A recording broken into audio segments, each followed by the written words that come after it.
ರಾಜಧಾನಿ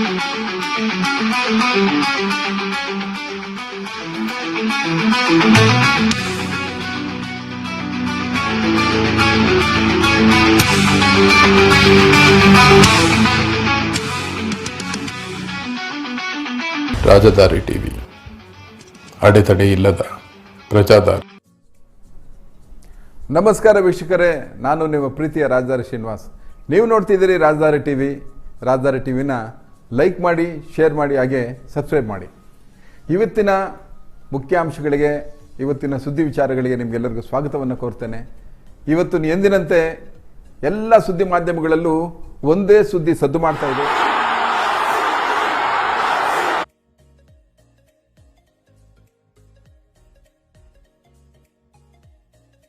ಗಾಯಾಳುವಾಗಿದ್ದಾರೆ, ಅವರ ಒಂದು ವಿಚಾರವೇ ಎಲ್ಲ ಸುದ್ದಿ ಮಾಧ್ಯಮಗಳಲ್ಲಿ ಬರ್ತಾ ಇದೆ, ಎಲ್ಲ ಕಡೆ ಚರ್ಚೆ ಆಗ್ತಾ ಇದೆ. ಇದೇನಿದು ಇವತ್ತಿನ ಒಂದು ಈ ದುರಂತ ನಡಿಬಾರ್ದಾಗಿತ್ತು. ಈ ದುರಂತಕ್ಕೆ ಕಾರಣ ಏನು ಅನ್ನೋದನ್ನ ತನಿಖೆಗೆ ಕೊಟ್ಟಿದ್ದಾರೆ ಈಗಾಗಲೇ ಸರ್ಕಾರ. ಇಲ್ಲಿ ಯಾರ್ಯಾರು ಆರೋಪಿಗಳು ಅಂತಂದ್ರೆ ಎಲ್ಲರ ಮೇಲೆ ಆರೋಪಗಳಿದೆ. ಇವತ್ತು ರಾಜ್ಯ ಸರ್ಕಾರ ತುಂಬಾ ಆತರ ಪಟ್ಟಿದೆ, ತುಂಬಾ ಆತರವನ್ನು ಪಟ್ಟು ಈ ಕಾರ್ಯಕ್ರಮ ಆಯೋಜನೆ ಮಾಡಿದೆ ಅಂತೇಳಿ ವಿಪಕ್ಷಗಳು ಕರ್ನಾಟಕ ರಾಜ್ಯ ಸರ್ಕಾರ ಸಿದ್ದರಾಮಯ್ಯನವ್ರನ್ನ, DCM DK ಶಿವಕುಮಾರ್ ಅವ್ರನ್ನ ಆರೋಪಿ ಸ್ಥಾನದಲ್ಲಿ ಕೂರಿಸ್ತಾ ಇದ್ದಾರೆ. ಹಾಗೇನೆ RCB ಅವರು ಆತರ ಪಟ್ಟರು, ನಮಗೆ ಪತ್ರ ಕೊಟ್ಟರು ಅಂತೇಳಿ ಅವರೆಲ್ಲೋ ನಮಗೆ ಇದನ್ನು ಮಾಡಿದ್ರು, ಆತರ ಬೀಳಿದ್ರು ಅಂತೇಳಿ ಅವ್ರನ್ನೆಲ್ಲೋ ಆರೋಪ ಸ್ಥಾನಕ್ಕೆ ರಾಜ್ಯ ಸರ್ಕಾರ ಕೂರಿಸ್ತಾ ಇದೆ. ಇಲ್ಲ, ಕರ್ನಾಟಕ ಸ್ಟೇಟ್ ಕ್ರಿಕೆಟ್ ಅಸೋಸಿಯೇಷನ್ ಅದೇ ಎಲ್ಲೋ ಆತರ 2 ಗೇಟ್ಗಳನ್ನು ತೆಗೆದುಬಿಟ್ಟಿದ್ರೆ ಎಲ್ಲವೂ ಸುಲಲಿತವಾಗಿರ್ತಾ ಇತ್ತು, ಎಲ್ಲರೂ ಬಂದು ಒಳಗಡೆ ಇರ್ತಾ ಇದ್ರು. ಕೇವಲ 3 ಗೇಟ್ಗಳನ್ನು ಮಾತ್ರ ಬಿಚ್ಚಿದೆ, ತೆಗೆದಿದೆ ಅಂತ ಹೇಳಿ ಹೇಳ್ತಾರೆ. ಆ ಬಗ್ಗೆ ಮಾತಾಡೋದಾದ್ರೆ ಅವರು ಆರೋಪ ಸ್ಥಾನದಲ್ಲಿದ್ದಾರೆ. ಅದಷ್ಟೇ ಅಲ್ಲ, ಕರ್ನಾಟಕ ರಾಜ್ಯ ಸರ್ಕಾರ ಮುಖ್ಯಮಂತ್ರಿ ಸಿದ್ದರಾಮಯ್ಯನವರು ಪೊಲೀಸ್ ಆಯುಕ್ತರಿಂದ ಹಿಡಿದು ಸೆಂಟ್ರಲ್ DCP ಅವರು, ಹೆಚ್ಚುವರಿ ಆಯುಕ್ತರು, ಹಾಗೆ ಗಿರೀಶ್ ಏನು ಠಾಣೆಯ ಮುಖ್ಯಸ್ಥ ಗಿರೀಶ್ ಅವರನ್ನು ಕೂಡ ಈಗಾಗಲೇ KCA ಅದರ ಚೇರ್ಮನ್ಗಳು, ಅದರ ಅಧ್ಯಕ್ಷರು ಕೂಡ ಈಗಾಗಲೇ ರಾಜೀನಾಮೆಗೆ ಮುಂದಾಗಿದ್ದಾರೆ. ರಾಜೀನಾಮೆ ಪರ್ವ ನಡೀತಾ ಇದೆ.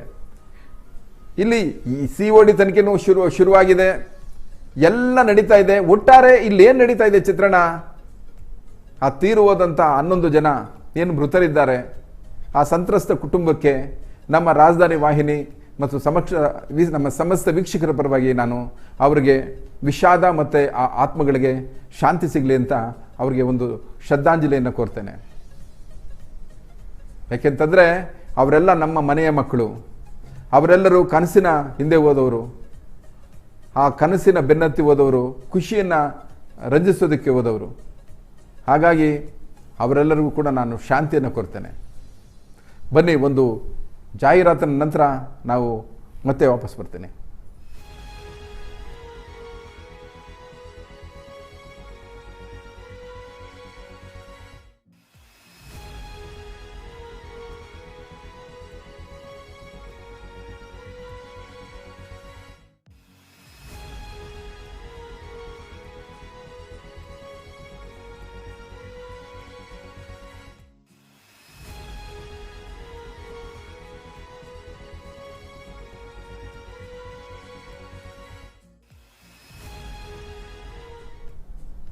ಬನ್ನಿ ಸ್ನೇಹಿತರೆ, ಮತ್ತೆ ನಿಮಗೆ ಸುದ್ದಿ ವಾರ್ತೆಗೆ ಸ್ವಾಗತ. ಈಗ ನಾನು ಅದನ್ನೇ ಹೇಳ್ತಾ ಇದ್ದೆ, ಇಲ್ಲಿ ಯಾರ್ಯಾರು ಆರೋಪಿಗಳು ಅನ್ನೋದಕ್ಕಿಂತ ಯಾರ್ಯಾರು ಆ ನೋವಿನಲ್ಲಿ, ಯಾರ್ಯಾರು ಆ ವೇದನೆಯಲ್ಲಿ ಸಿಕ್ಕಿದ್ದಾರೆ ಅಂತ ಮೊದಲು ಯೋಚನೆ ಮಾಡಿ. ಈ ಯಾರು 11 ಜನ ಅಮಾಯಕರು ಏನು ಸಂಭ್ರಮಾಚರಣೆಗೆ ಹೋಗಿ ಮೃತಪಟ್ಟಿದ್ದಾರೆ, ಅವರು ಯಾವ ರೀತಿ ನೋವನ್ನು ಅನುಭವಿಸಿ, ಯಾವ ರೀತಿ ಸಂಕಷ್ಟಗಳನ್ನು ಅನುಭವಿಸಿದ್ದಾರೆ ಅಂತ ಅಷ್ಟು ಲಕ್ಷೋಪಲಕ್ಷ ನುಗ್ಗಿ ಆ ಇಡೀ ಜನ ಒಂದೇ ಸರಿ ನುಗ್ಗಿದ್ರೆ ಆ ಚಿನ್ನಸ್ವಾಮಿ ಸ್ಟೇಡಿಯಂ ಆಗಲಿ ಏನಾಗ್ಬೋದು. ಅನೇಕ ಜನರು ಉಸಿರುಗಟ್ಟು ಸತ್ತಿದ್ದಾರೆ, ಅನೇಕ ಜನರನ್ನು ತುಳಿದಾಕ್ಬಿಟ್ಟಿದ್ದಾರೆ. ಕೆಲವೊಬ್ಬರ ಪಕ್ಕೆ ಎಲುಬುಗಳು ಮುರಿದೋಗಿದ್ದಾವೆ, ಹೃದಯ ನಿಂತೋಗಿದೆ, ಕೆಲವೊಬ್ಬರು ಮೂರ್ಛೆ ವ್ಯವಸ್ಥೆಗೆ ಹೋಗ್ಬಿಟ್ಟಿದ್ದಾರೆ. ಈ ರೀತಿ ನಾನಾ ರೀತಿ ಚಿತ್ರ ಹಿಂಸೆಗಳು, ಕೆಲವೊಬ್ಬರು ಕಾಲು ಮುರಿದೋಗಿದೆ, ಇವೆಲ್ಲ ಆಗಿದೆ. ಇದಕ್ಕೆ ಕಾರಣ ಏನು ಅಂತಂದ್ರೆ ನಾನು ತೋರಿಸ್ತಾ ಇದ್ದೀನಿ, ಇದು ಹುಚ್ಚು ಅಭಿಮಾನಿಗಳು, ಇದು ಹುಚ್ಚು ಅಭಿಮಾನದ ಅತಿರೇಕ ಅಂತ ಹೇಳ್ತೀನಿ. ಹೌದು, ಇದು ಒಂಥರ ಇದು ಅರ್ಥವಾಗದಂತ ಒಂದು ರಂಜನೆ. ನೋಡಿ ಯಾವ ರೀತಿ ಜನ ಸೇರ್ಬಿಟ್ರು ಅಲ್ಲಿ ಅಂತ. ಈ ನಿಜವಾಗೂ ಇದು ಅದಕ್ಕೇನು ಅರ್ಥನೇ ಇಲ್ಲ. ನಾವು ಸಂತೋಷವಾಗಿದ್ದೀವಿ, ನಮ್ಮ ಉಸಿರಿದ್ರೆ ನಮ್ಮ ಉಲ್ಲಾಸ, ನಾವು ಬದುಕಿದ್ರೆ ನಮ್ಮ ಜೀವನೋತ್ಸಾಹ. ಆದರೆ ಇವೆಲ್ಲವನ್ನು ಬಿಟ್ಟು ಜನ ಈ ರೀತಿ ರೊಚ್ಚಿಗೆದ್ಬಿಟ್ರೆ ಹಾಗೆ. ನಾವು ಅನೇಕ ಸಿನಿಮಾಗಳಲ್ಲಿ ನೋಡಿದ್ದೀವಿ, ತಿರುಪತಿ ಅಂತ ಮಹಾನ್ ದೇವಾಲಯಗಳಲ್ಲಿ ಕಾಲ್ತುಳಿತವನ್ನು ನೋಡಿದ್ದೇವೆ, ಪುರಿ ಜಗನ್ನಾಥನದಲ್ಲಿ ನೋಡಿದ್ದೇವೆ, ಅನೇಕ ರಥಯಾತ್ರೆಗಳಲ್ಲಿ ನಾವು ನೋಡಿದ್ದೇವೆ. ಅವೆಲ್ಲವನ್ನು ನೋಡಿದ್ದೇವೆ. ನುಗ್ಗುಲಿನಿಂದ ಜನ ಜೀವವನ್ನು ಕಳ್ಕೊಳ್ತಾರೆ. ಇದೇ ರೀತಿ ಕಾಲ್ತುಳಿಕೆ ಸಿಕ್ಕಿ ಶಬರಿಮಲೆ ಸ್ವಾಮಿ ಅಯ್ಯಪ್ಪನ ಅಲ್ಲಿ ಕೂಡ ಈ ಕಾಲ್ತುಳಿದ ಪ್ರಕರಣ ಇತ್ತು. ನಾನು ಹೇಳ್ತೀನಿ, ಯಾವುದೇ ಭಕ್ತಾದಿಗಳಾಗಲಿ, ಯಾವುದೇ ಅಭಿಮಾನಿಗಳಾಗಲಿ ಸ್ವಲ್ಪ ಶಿಸ್ತು ಸಂಯಮ ಇರಬೇಕು. ಇಲ್ಲಿ ಏನು ನುಗ್ಗಿ ಹೋದರೆ ಏನು ವಿಶೇಷವಾಗಿ ಸಿಗೋದಿಲ್ಲ. ಆದರೆ ಯಾಕೆ ನಮ್ಮ ಜನ ಈಗ ಮಾಡ್ತಾ ಇದ್ದಾರೆ ಅರ್ಥ ಮಾಡ್ಕೊಳ್ಬೇಕಲ್ವಾ? ಅವರೆಲ್ಲರೂ ಮಾಡಿದ ಒಂದು ಫಲಕ್ಕೆ ಇವತ್ತು ಬಲಿಯಾಗಿದ್ದು ಆ ಒಂದು ಜೀವಗಳು ಮತ್ತೆ ವಾಪಸ್ ಬರೋದಿಲ್ಲ. ಈ ರೀತಿ ನಾವು ಇದೊಂದು ಪಾಠವನ್ನು ಕಲಿಬೇಕು. ನಾವು ಇದಕ್ಕೊಂದು ಪಾಠವೇ ಆಗಬೇಕು ನಮಗೆ. ಪಶ್ಚಾತ್ತಾಪದ ಜೊತೆಗೆ ಇದೊಂದು ಪರಮ ಪಾಪ. ನಾವೆಲ್ಲರೂ ಸೇರಿ ನಮ್ಮ ಆತರಕ್ಕೆ, ನಮ್ಮ ಉದ್ವೇಗಕ್ಕೆ, ನಮ್ಮ ಭಾವೋದ್ವೇಗತೆಗೆ ಆ ಮಕ್ಕಳನ್ನ ಬಲಿ ತಗೊಟ್ಕೊಂಡ್ವಿ. 100 ಕೋಟಿ ಆಸ್ತಿ ಮಾಡಿದ್ದೀನಿ ಮಗನೇ, ನೀನು ಬರ್ಲಿಕ್ಕಾಗಲ್ಲ ಅಂತ ಹೇಳುವಂಥ ತಂದೆ, ನೀನಿಲ್ಲದೆ ನಾನು ಬದುಕಕ್ಕಾಗಲ್ಲ ಅಂತ ಹೇಳ್ತಿರೋಂಥ ಗಂಡ, ನೀನಿಲ್ಲದೆ ನಾನು ಇರೋಕ್ಕಾಗಲ್ಲ ಅಂತ ಹೇಳ್ತಿರೋಂಥ ಇನ್ನೊಂದಷ್ಟು ತಂದೆಗಳು, ತಾಯಿಗಳು, ಇನ್ನೊಂದಷ್ಟು ಜನರ ನೋವು, ವಿಷಾದ, ಇವೆಲ್ಲವನ್ನು ನೋಡಿದ್ರೆ ಅಲ್ಲಿ ಸೇರಿದ್ದೆಲ್ಲ ಅಲ್ಲಿನ ಸಂತೋಷ, ಕೇಕೆ ನೋಡಿ ತೋರಿಸ್ತೀನಿ ನಾನು ತೆರೆ ಮೇಲೆ ನಿಮಗೆ. ಅವರು ಯಾಗೆಲ್ಲ ಹುಚ್ಚುತನ ತೋರಿಸಿದ್ದಾರೆ ಅಂತ. ಯಾವ ಬಿಲ್ಡಿಂಗ್ಗಳನ್ನು ಬಿಟ್ಟಿಲ್ಲ, ಯಾವ ವಿಧಾನಸೌಧವನ್ನು ಬಿಟ್ಟಿಲ್ಲ, ಎಲ್ಲವನ್ನು ಅತಿಯೋದಂತ ಒಂದು ಇದು ಉತ್ಸಾಹ ಅಂತ ಹೇಳದ ಏನು ಅಂತ ನನಗೆ ಅರ್ಥ ಆಗ್ತಾ ಇಲ್ಲ. ಈ ರೀತಿ ಲಕ್ಷ ಜನ ಬೀದಿಗಿಳಿದ್ರೆ ಯಾರ ಮೇಲೆ ಆರೋಪ ಮಾಡ್ತೀರಿ ನೀವು? ಪೊಲೀಸರು ಸಾಲಲ್ಲ ಅಂತೇಳಿ ಪೊಲೀಸರು ಹೇಳಕ್ಕಾಗತ್ತಾ? ಪೊಲೀಸವ್ರ ಭದ್ರತೆಗೆ ಪೊಲೀಸವರು ನಮ್ಮ ಕೈಲಿ ಆಗ್ತಾ ಇಲ್ಲ, ಇಷ್ಟು ಜನಗಳನ್ನ ಏಕಾಏಕಿ ನುಗ್ಬಿಟ್ರೆ ನಿಯಂತ್ರಣ ಇಲ್ಲದೆ ಅವ್ರೇನು ಮಾಡ್ತಾರೆ? ಸರ್ಕಾರ ತುಂಬ ದುಡುಕ್ಬಿಡ್ತು ಅಂತ ವಿಪಕ್ಷಗಳು ಹೇಳ್ತವೆ. ಇಲ್ಲ, ನಮಗೆ ವಿರಾಟ್ ಕೊಹ್ಲಿ ಅವರು ಡಿಸೈಡ್ ಮಾಡಿಬಿಟ್ರು, ನಾಳೆನೇ ನಾನು ಬರ್ತಾ ಇದ್ದೀನಿ ಬೆಂಗಳೂರಿನಲ್ಲಿ, ನಾನು ಮುಕ್ತವಾಗಿ ನಿಮ್ಮೆಲ್ಲರನ್ನು ನೋಡ್ತೀನಿ, ನಾವು ರಥಯಾತ್ರೆ ಮಾಡಿಬಿಡ್ತೀವಿ ಅಂತ ನಾವು ಹೇಳ್ಬಿಟ್ರು ಅಂತೇಳಿ ನಾವು ಕಟ್ಬಿಡೋಕ್ಕಾಗುತ್ತಾ? ಅಥವಾ ಇನ್ಯಾವುದೋ ಒಬ್ಬ RCB ತಂಡದ ವಿದೇಶಿ ಆಟಗಾರ, ಅವನು ತನ್ನ ಊರಿಗೆ ವಾಪಸ್ ಹೊಟ್ಟೋಗ್ತಾನೆ, ಆತ ಸಿಗೋದಿಲ್ಲ ನಮಗೆ, ಆತನ ಫ್ಲೈಟ್ ಎಲ್ಲ ಬುಕ್ ಆಗಿದೆ, ಅವನಿಗೋಸ್ಕರ ನಾವು ಮಾಡಿದ್ವಿ ಅಂತ ಹೇಳೋಕ್ಕಾಗುತ್ತಾ? ಇಲ್ಲ. ಇಲ್ಲಿ ನಾವು ನಿಯಂತ್ರಣಕ್ಕೆ ಸಿಗಬೇಕು. ಅಭಿಮಾನಿಗಳು ಸಂಯಮ ಕಾಪಾಡ್ಕೊಳ್ಬೇಕು, ಅಭಿಮಾನಿಗಳು ಶಿಸ್ತನ್ನು ಕಾಪಾಡ್ಕೊಳ್ಬೇಕು. ಇಲ್ಲದೆ ಹೋದ್ರೆ ನೋಡಿ, 11 ಜನರ ಹೆಣ ಅಲ್ಲಿ ಬಿದ್ದಿದೆ ಅಂದ್ರೂ ಕೂಡ ಜೈ RCB ಅಂತ ಬೀದಿಗೆ ಇಳಿದಿದ್ರೆ ಹೊರತು ಏನು ಮಾಡೋಕ್ಕಾಗತ್ತೆ? ಆ ಮೆಟ್ರೋಗಳನ್ನ ಸ್ಥಗಿತಗೊಳಿಸಬೇಕಾಯಿತು. ಯಾಕೆಂದರೆ ಅಷ್ಟು ಜನಸಾಗರಗಳು ತುಂಬಿದ್ರೆ ಯಾವ ಮೆಟ್ರೋ ಆಗಲಿ, ವ್ಯವಸ್ಥೆ ಆಗಲಿ ಏನಾಗುತ್ತೆ? ಇದನ್ನು ನಾವು ನಿಯಂತ್ರಣ ಮಾಡ್ಕೊಳ್ಬೇಕು. ಎಲ್ಲರೂ ಇಲ್ಲಿ ಕನ್ನಡಿಗರ ರಾಯಭಾರಿ RCB ಅಂತ ಹೇಳ್ತೀವಿ. ಇದು ಇಡೀ ವಿಶ್ವದ ಎಲ್ಲರ ಬಾಯಲ್ಲಿ ಕನ್ನಡವನ್ನು ಬರೆಸಿದಂತಹ ಒಂದು ಮಹಾನ್ ತಂಡ RCB ತಂಡ. ಹೌದು, ರಾಯಲ್ಸ್ ಚಾಲೆಂಜರ್ಸ್ ಬೆಂಗಳೂರು ಇದು ಎಲ್ಲರ ಬಾಯಲ್ಲೂ ಕನ್ನಡವನ್ನು ಬರೆಸಿದೆ. ಕನ್ನಡ, ತೆಲುಗು, ತಮಿಳು, ಮಲಯಾಳಿ ಮಾತ್ರ ಅಲ್ಲ, ಇಡೀ ದೇಶದ ವಿದೇಶಿ ಮಟ್ಟದಲ್ಲಿ ಕನ್ನಡವನ್ನು ಈ ಸಲ ಕಪ್ ನಮ್ದು ಅನ್ನೋ ಕನ್ನಡದ ಮಾತನ್ನ ಉದ್ಘೋಷವಾಗಿ ಹೇಳ್ತಾ ಇದ್ದಾರೆ ಅವರು RCBದು. ನಾವು ನಿಜವಾಗೂ ಅದನ್ನು ಬೆಂಬಲಿಸ್ತೀವಿ, ಪ್ರೋತ್ಸಾಹಿಸ್ತೀವಿ, ಹಾಗೆ ಪ್ರೀತಿಸ್ತೀವಿ. ಆದರೆ ಈ ಮಧ್ಯದಲ್ಲಿ ಈ ರೀತಿ ಅತಿರೇಕತನವನ್ನು ನಾವು ಹಾಗೇನೆ ಸಂಯಮ ಕಾಪಾಡ್ಕೋಬೇಕು ಅಂತ ಹೇಳ್ತಾ ನೋಡ್ತಾ ಇದ್ದೀರಿ ನೀವು ತೆರೆ ಮೇಲೆ. ಇವನ್ನೆಲ್ಲವನ್ನು ದಯಮಾಡಿ ನಿಯಂತ್ರಣ ಮಾಡ್ಕೊಳ್ಳಿ. ಇಲ್ಲದೆ ಹೋದರೆ ಮುಂಬರೋ ದಿನಗಳಲ್ಲಿ ಮತ್ತಷ್ಟು ಅನಾಹುತಗಳಾಗುತ್ತೆ, ಮತ್ತಷ್ಟು ಕುಟುಂಬಗಳು ನೋವಿನಲ್ಲಿ ಸಿಗುತ್ತೆ. ತಿಳ್ಕೊಳ್ಳಿ, ಮಕ್ಕಳನ್ನು ಕಳ್ಕೊಂಡವರಿಗೆ ಅದರ ಬೆಲೆ ಗೊತ್ತಾಗುತ್ತೆ. ಪುತ್ರ ಶೋಕಂ ನಿರಂತರಂ ಅಂಥೇಳಿ ಯಾವತ್ತೂ ಆ ಮಕ್ಕಳನ್ನ ಕರ್ಕೊಂಡು ತಾಯಿ ತಂದೆ ಅವರೆಷ್ಟು ದುಃಖ, ಅವರೆಷ್ಟು ನೋವಿನಲ್ಲಿರ್ತಾರೆ ಅಂತ ನಾವು ಮಾತಿನಲ್ಲಿ ಹೇಳಕ್ಕೆ ಸಾಧ್ಯ ಇಲ್ಲ. ಬನ್ನಿ, ಒಂದು ಸಣ್ಣ ವಿರಾಮದ ನಂತರ ನಾನು ಮತ್ತೆ ಭೇಟಿ ಆಗ್ತೇನೆ.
ಮತ್ತೆ ಸುದ್ದಿವಾಹಿನಿ ಮತ್ತು ಸುದ್ದಿವಾರ್ತೆಗೆ ನಿಮಗೆ ಸ್ವಾಗತವನ್ನು ಬಯಸ್ತೀನಿ. ಬನ್ನಿ, ಜಿಲ್ಲಾವಾರು ಅನೇಕ ನಿಮ್ಮ ಎದುರಿಗೆ ಅನೇಕ ಸುದ್ದಿಗಳನ್ನು ನಾವು ವಿತರಿಸಲಿದ್ದೀವಿ. ನೋಡ್ತಾ ಬನ್ನಿ. ಮೊದಲನೇದಾಗಿ ಪ್ರಕರಣದಲ್ಲಿ ಮೃತಪಟ್ಟವರ ಕುಟುಂಬಗಳಿಗೆ ತಲಾ 1 ಕೋಟಿ ರೂಪಾಯಿ ಕೊಡಬೇಕು ಅಂತ ಸಚಿವೆ ಲಕ್ಷ್ಮೀ ಹೆಬ್ಬಾಳ್ಕರ್ ಅವರು ಆಗ್ರಹಿಸಿದ್ದಾರೆ. ಮಾಧ್ಯಮಗಳೊಂದಿಗೆ ಮಾತಾಡಿದ ಲಕ್ಷ್ಮೀ ಹೆಬ್ಬಾಳ್ಕರ್ ಅವರು ಸರ್ಕಾರ ಇನ್ನೂ ಹೆಚ್ಚಿನ ಪರಿಹಾರ ಕೊಡಬೇಕು ಅಂತ ನಾನು ಒತ್ತಾಯ ಮಾಡ್ತೀನಿ. ಸರ್ಕಾರ ಅಷ್ಟೇ ಅಲ್ಲ, RCB franchisee, Karnataka cricket association ಅವರು ಇದಕ್ಕೆ ಒಂದು ಪರಿಹಾರವನ್ನು ಸೇರಿಸಿಕೊಡಬೇಕು. ಬರೀ 10 ಲಕ್ಷ ಅಲ್ಲ, 1 ಕೋಟಿ ರೂಪಾಯಿ ಕೊಡಬೇಕು ಅಂತೇಳಿ ಅವರು ಈ ಎಲ್ಲ ಒಂದು ಇದರಲ್ಲಿ ಆಗ್ರಹವನ್ನು ಮಾಡಿದ್ದಾರೆ. ಮುಂದಿನ ಸುದ್ದಿಗೆ ಹೋಗೋಣ. ಇದೊಂದು ಕೋಲಾರದ ಸುದ್ದಿ. ಪ್ರೊಫೆಸರ್ ನಿರಂಜನ್ ವಾನಳ್ಳಿ ಅವರ ವಿರುದ್ಧ ಜಾತಿ ನಿಂದನೆಯ ದೂರು FIR ದಾಖಲಾಗಿದೆ. ಬೆಂಗಳೂರು ಉತ್ತರ ವಿಶ್ವವಿದ್ಯಾಲಯದ ಕುಲಪತಿಗಳಾದಂಥ ಪ್ರೊಫೆಸರ್ ನಿರಂಜನ್ ವಾನಳ್ಳಿ ವಿರುದ್ಧ ಜಾತಿ ನಿಂದನೆಯ ಆರೋಪದಡಿ ನಗರದ ಗಲ್ಪೇಟೆ ಪೊಲೀಸ್ ಠಾಣೆಯಲ್ಲಿ FIR ದಾಖಲಾಗಿದೆ. ಪೊಲೀಸ್ ವರಿಷ್ಠಾಧಿಕಾರಿಗಳಿಗೆ ದೂರು ನೀಡಿದರೂ FIR ದಾಖಲು ಮಾಡಿದ ಹಿನ್ನೆಲೆಯಲ್ಲಿ ಡಾಕ್ಟರ್ R ಮಂಜುನಾಥ್ ಅವರು ನ್ಯಾಯಾಲಯದಲ್ಲಿ ಖಾಸಗಿ ದೂರು ದಾಖಲಿಸಿದರು. ಅದರಂತೆ FIR ದಾಖಲಿಸಿಕೊಂಡು ತನಿಖೆಯನ್ನು ನಡೆಸಿ ವರದಿ ನೀಡುವಂತೆ ಈಗಾಗಲೇ ನ್ಯಾಯಾಲಯ ಆದೇಶವನ್ನು ಕೊಟ್ಟಿದೆ.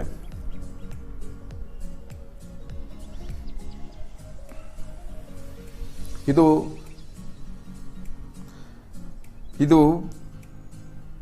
ನನಗೆ ನಿಜವಾಗೂ ಈ ವಿಷಯವನ್ನು, ಈ ಸುದ್ದಿಯನ್ನು ಓದೋದಕ್ಕೆ ಬಹಳ ಬೇಸರ ಆಗುತ್ತೆ. ಯಾಕೆಂತಂದರೆ ಇದು ಆನೇಕಲ್ನ ತಾಲೂಕಿನ ಈಲೆಲೆಯಲ್ಲಿ ನಡೆದಿರುವಂಥ ಘಟನೆ. ಪ್ರಿಯಕರನೊಂದಿಗೆ ಚಕ್ಕಂದವಾಡ್ತಾ ಇದ್ದಾಗ ಸಿಕ್ಕಿದಂಥ ಪತ್ನಿಯ ರುಂಡ ಚೆಂಡಾಡಿದ ಗಂಡ. ಈ ಪ್ರಕರಣದಲ್ಲಿ ಅನೈತಿಕ ಸಂಬಂಧದ ಹಿನ್ನೆಲೆಯಲ್ಲಿ ಪತಿ ವಾರ್ನಿಂಗು ಕೂಡ ಮಾಡಿರ್ತಾನೆ, ಇವೆಲ್ಲವನ್ನು ಮಾಡಬೇಡ ಅಂತ ಹೇಳಿರ್ತಾನೆ. ಆದರೂ ಕೂಡ ಆಕೆ ಅವನಿಗೆ ತುಂಬ ಹಿಂಸೆಯನ್ನು ಕೊಟ್ಟು ಅವ್ರ ಮನೆ ಹತ್ರ ಜಗಳ ಗಲಾಟೆ ಮಾಡ್ತಿರುವಾಗ ವಿಧಿ ಇಲ್ಲದೆ ಆಕೆಯ ತಲೆಯ ಅಂದರೆ ರುಂಡವನ್ನು ಕಡಿದು ಪೊಲೀಸ್ ಠಾಣೆಗೆ ತೆರಳಿ ಶರಣಾಗಿರುವಂಥ ಘಟನೆ ನಡೆದಿದೆ. ಬೆಂಗಳೂರು ಹೊರವಲಯದ ಆನೇಕಲ್ ತಾಲೂಕಿನ ಈಲಲಿಗೆಯಲ್ಲಿ ನಡೆದಿದೆ. ಚಂದಾಪುರ ಸಮೀಪದ ಈಲಲೆ ಗ್ರಾಮದಲ್ಲಿ ಈ ಘಟನೆ ನಡೆದಿದೆ. ಎನ್ನಗರ ಸಮೀಪದ ಕಾಚ ನಾಯಕನಹಳ್ಳಿ ನಿವಾಸಿ ಶಂಕರ್ ಪತ್ನಿಯ ರುಂಡವನ್ನು ಕಡಿದಂತಹ ಆರೋಪಿ ಅಂತ ಹೇಳ್ಬೋದಾಗಿದೆ. ಇದೇ ಬೆಂಗಳೂರು ಗ್ರಾಮಾಂತರದಲ್ಲಿ ಸೂಟ್ ಕೇಸ್ನಲ್ಲಿ ಬಾಲಿಕೆ ಶವ ಪತ್ತೆಯಾಗಿದೆ. ನಗರದ ಹೊರವಲಯದ ಆನೇಕಲ್ ತಾಲೂಕಿನ ಹಳೆ ಚಂದಾಪುರ ರೈಲ್ವೆ ಬ್ರಿಡ್ಜ್ ಬಳಿ ಸೂಟ್ ಕೇಸ್ನಲ್ಲಿ ಬಾಲಿಕೆಯ ಒಂದು ಶವ ಪತ್ತೆಯಾಗಂಥ ಪ್ರಕರಣದಕ್ಕೆ 7 ಜನ ಆರೋಪಿಗಳನ್ನು ಬೆಂಗಳೂರು ಪೊಲೀಸ್ ಅವರು ಬಿಹಾರದಲ್ಲಿ ಅರೆಸ್ಟ್ ಮಾಡಿದರು.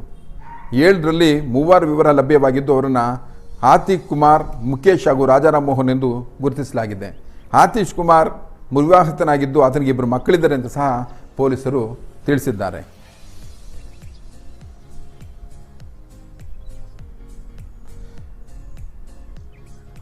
ಹಾಗೆಯೇ ಈ ಒಂದು ನೆಲಮಂಗಲದ ಮಾದನಾಯಕನಹಳ್ಳಿಯಲ್ಲಿ ಪೊಲೀಸ್ ಠಾಣೆಯಲ್ಲಿ ಇದೊಂದು ಕೇಸ್ ದಾಖಲಾಗಿದೆ.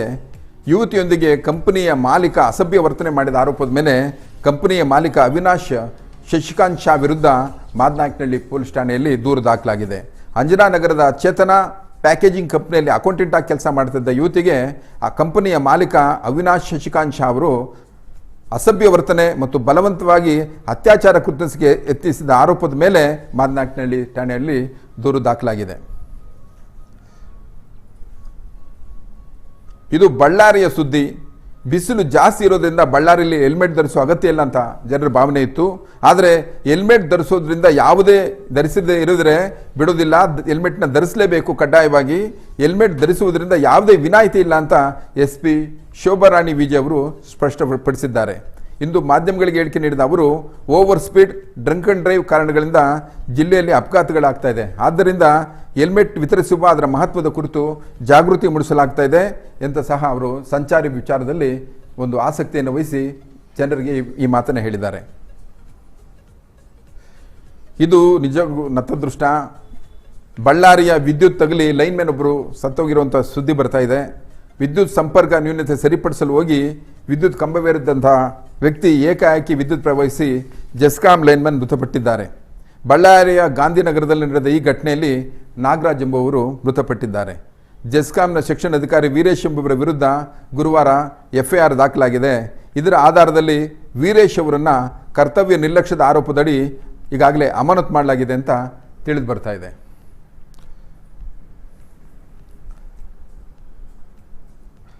ಇದು ಬೆಳಗಾವಿಯ ಸಂಕೇಶ್ವರದ ಪೊಲೀಸರು ಮೊಬೈಲ್ ಕದ್ದ ವ್ಯಕ್ತಿಯನ್ನು ಹುಕ್ಕೇರಿಯ ಮೂಲದ ವಿವಿಧ ಕಂಪನಿಯ 100ಕ್ಕೂ ಅಧಿಕ ಮೊಬೈಲ್ ಕಳ್ಳತನ ಆರೋಪ ಮಾಡಿದ ಅಂತಾರಾಜ್ಯ ಕಳ್ಳನನ್ನು ಬಂಧಿಸುವಲ್ಲಿ ಹುಕ್ಕೇರಿ ತಾಲೂಕಿನ ಸಂಕೇಶ್ವರ ಪೊಲೀಸರು ಯಶಸ್ವಿಯಾಗಿದ್ದಾರೆ. ತೆಲಂಗಾಣ ಮೂಲದ ನಿಜಾಮುದ್ದೀನ್ ಜಿಲ್ಲೆಯ ಬಾನ್ಸವಾಡಿಯ ನಿವಾಸಿ ನವೀನ್ ಸಂಪತ್ ಬಂಧಿತ ಆರೋಪಿ. ಈತ ಮೊಬೈಲ್ಗಳನ್ನು ಕಾರ್ನಲ್ಲಿ ಸಾಗಿಸುತ್ತಿದ್ದ ವೇಳೆ ಹುಕ್ಕೇರಿಯ ತಾಲೂಕಿನ ಸಂಕೇಶ್ವರದ ಹೊರವಲಯದಲ್ಲಿ ಪೊಲೀಸರು ಕಾರು ತಪಾಸಣೆ ಮಾಡ್ತಾ ಇದ್ದಾಗ ಈ ಮೊಬೈಲ್ ಪತ್ತೆಯಾಗಿದೆ. ಹಾಗಾಗಿ ಸಂಕೇಶ್ವರದ ಬಳಿ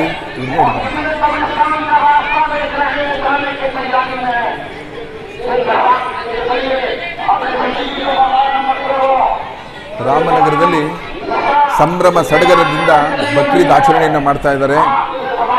ಎಲ್ಲ ಮುಸ್ಲಿಮಾನ್ ಬಾಂಧವರು ರಾಮನಗರದ ಮೈದಾನದಲ್ಲಿ ತಮ್ಮ ನಮಾಜನ್ನು ಶ್ರದ್ಧಾ ಭಕ್ತಿಗಳಿಂದ ಮುಗಿಸಿ ಎಲ್ಲರೂ ಒಬ್ಬರಿಗೊಬ್ಬರು ಒಂದು ಪ್ರೀತಿಯಿಂದ ಬಕ್ರೀದ್ ಹಬ್ಬವನ್ನು ಆಚರಿಸಲಾಯಿತು.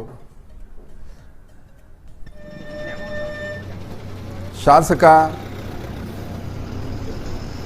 ಮತ್ತಿಮೂಡ್ ಕಲಬುರಗಿಯ ಅಕ್ರಮ ಗೋ ಸಾಗಾಣಿಕೆಯನ್ನು ತಡೆದಂಥ ಶಾಸಕ ಮತ್ತಿಮೂಡ್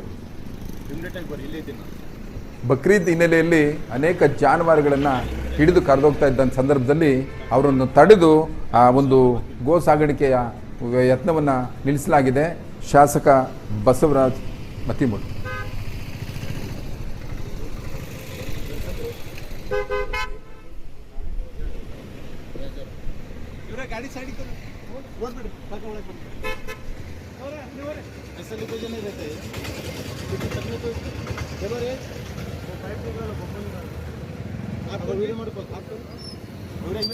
ಪರಿಚಯ ಮಾಡಿಲ್ಲ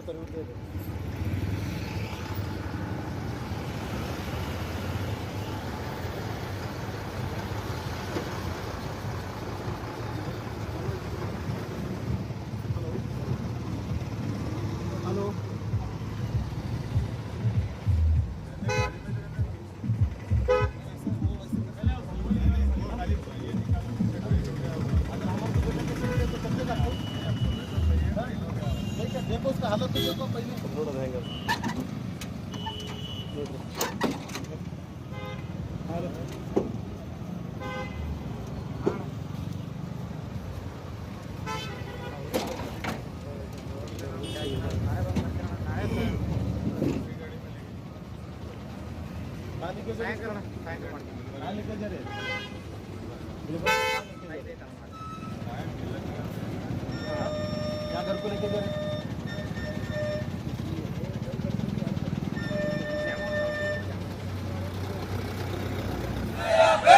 ನಿಷ್ಠಾವಂತ ಪೊಲೀಸ್ ಅಧಿಕಾರಿ ದಯಾನಂದ ಅವರ ಅಮಾನತು ಬೇಕು, ಸರ್ಕಾರ ಅಮಾನತು ಆದೇಶವನ್ನು ಹಿಂಪಡಿಬೇಕು ಅಂತೇಳಿ KT ಶಿವಕುಮಾರ್ ಅವರ ಒಂದು ತಂಡ ಈ ಒಂದು ರಸ್ತೆಯಲ್ಲಿ ಈ ಒಂದು ಪ್ರತಿಭಟನೆಯನ್ನು ಹಮ್ಮಿಕೊಳ್ಳಲಾಗಿತ್ತು. ಚಿತ್ರದುರ್ಗದ ಮುಖ್ಯ ಬೀದಿಗಳಲ್ಲಿ ಇವರು ಪ್ರತಿಭಟನೆಯನ್ನು ಸಲ್ಲಿಸಲಾಯಿತು.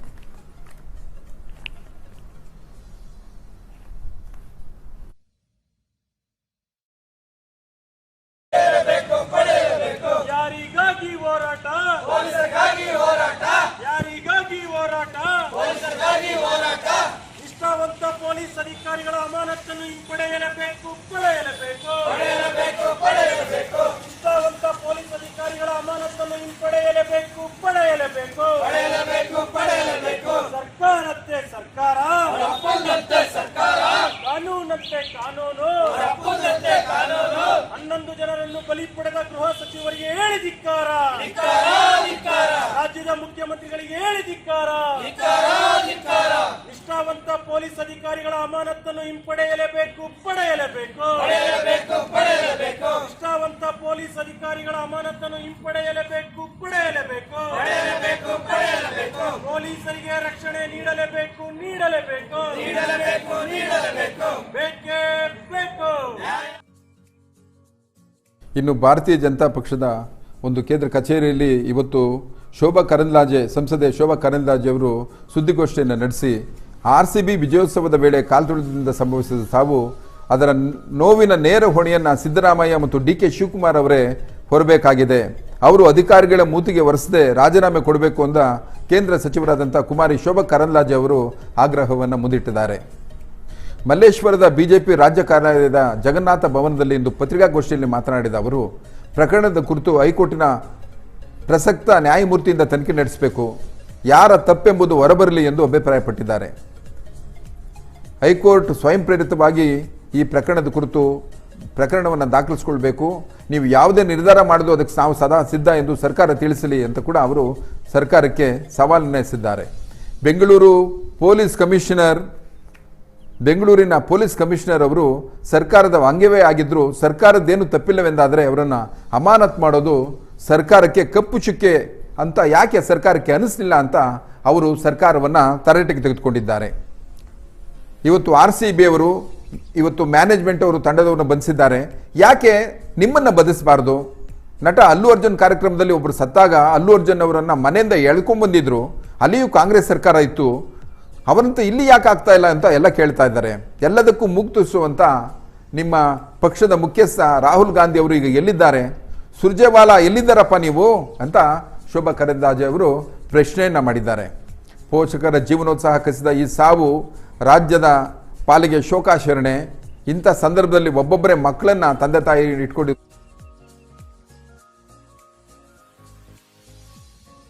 ಶಾಂತಿಯನ್ನು ಕೊಡಲಿ, ಅವರ ಒಂದು ಪೋಷಕರ ದುಃಖವನ್ನು ಭರಿಸೋ ಶಕ್ತಿ ದೇವರು ಕೊಡಲಿ ಅಂತ ಕೇಳ್ಕೊಂಡಿದ್ದ ಅವರು ಇವತ್ತು ಒಬ್ಬನೇ ಮಗನನ್ನು ಕಳ್ಕೊಂಡು ನಾವು ಯಾಕೆ ಬದುಕಿರಬೇಕು ಎಂಬ ಸ್ಥಿತಿಯಲ್ಲಿ ತಾಯಿ ತಂದೆ ಮಾತಾಡ್ತಾ ಇದ್ದಾರೆ. ಇದಕ್ಕೆ ಸರ್ಕಾರವೇ ನೇರ ಹೊಣೆ. ಸರ್ಕಾರಕ್ಕೆ ಇನ್ನೂ ಗಾಯಾಳುಗಳ ಬಗ್ಗೆ ಮಾಹಿತಿ ಇಲ್ಲ. ಕರ್ನಾಟಕದಲ್ಲಿ 11 ಜನ ಸತ್ತಿದ್ದಾರೆ, 70ಕ್ಕೂ ಹೆಚ್ಚು ಜನರು ಚಿಕಿತ್ಸೆಗೆ ದಾಖಲಾಗಿದ್ದಾರೆ. BCom ಓದುವ ಹುಡುಗನ ಕಾಲು ಮುರಿದಿದೆ. ನಾವು ಮುಖ್ಯ ಕಾರ್ಯದರ್ಶಿಗಳಿಗೆ ಫೋನ್ ಮಾಡಿ ಒಳ್ಳೆಯ ಆಸ್ಪತ್ರೆಗೆ ಸೇರಿಸಿ ಅಂತ ಒತ್ತಾಯಿಸಿದ್ದೇನೆ. ಮುಖ್ಯ ಕಾರ್ಯದರ್ಶಿಗಳಿಗೆ 70 ಜನರ ಬಗ್ಗೆ ಮಾಹಿತಿನೇ ಇಲ್ಲ. ಅವರೆಲ್ಲ ಎಲ್ಲಿದ್ದಾರೆ?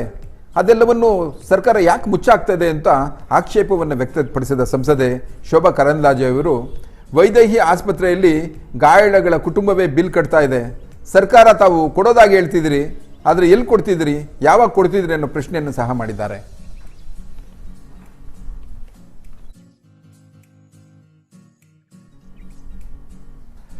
ಈವರೆಗೂ ನೀವು ರಾಜಧಾನಿ ವಾಹಿನಿಯಲ್ಲಿ ಅನೇಕ ಸುದ್ದಿ ವಿಚಾರಗಳನ್ನು ಕೇಳಿದಿರಿ. ಇದೇ ರೀತಿ ನೋಡ್ತಾ ಬನ್ನಿ. ನಮ್ಮ ವಾಹಿನಿಯನ್ನು ಪ್ರೋತ್ಸಾಹ ಕೊಡಿ, ನಮ್ಮ ವಾಹಿನಿಯನ್ನು ಲೈಕ್ ಮಾಡಿ, ಶೇರ್ ಮಾಡಿ, ಹಾಗೆ ಸಬ್ಸ್ಕ್ರೈಬ್ ಮಾಡಿ ಅಂತ ಹೇಳ್ತಾ ನಾನು ಇನ್ನೊಂದಷ್ಟು ಸುದ್ದಿಗಳ ಜೊತೆ ನಿಮಗೆ ಸಿಗ್ತೀನಿ. ನಮಸ್ಕಾರ.